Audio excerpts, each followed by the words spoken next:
Tot grup té un líder. Algú que pensa en quin serà el proper moviment i pren les decisions importants. Aquesta és Ylvara, líder dels Drow de Belkinmelf i sacerdotessa de l'Old, la deessa dels Drow i les aranyes. Ella controla i decideix el que passa a la presó amb l'ajuda del seu grup.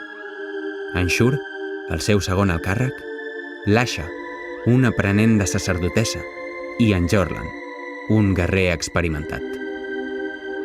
La resta de Drow són tan sols subordinats. Simples soldats dedicats a les tasques de vigilància.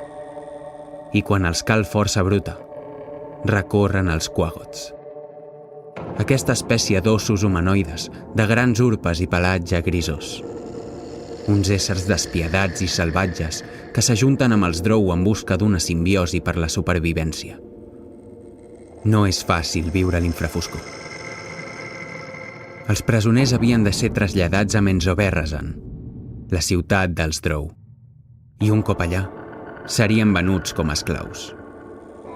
Però un retras de l'equip de trasllat va fer que els mantinguessin presos, forçats a fer les feines més desagradables. Així va ser com van passar els seus dies a Belkinmelf. I ara, a dormir.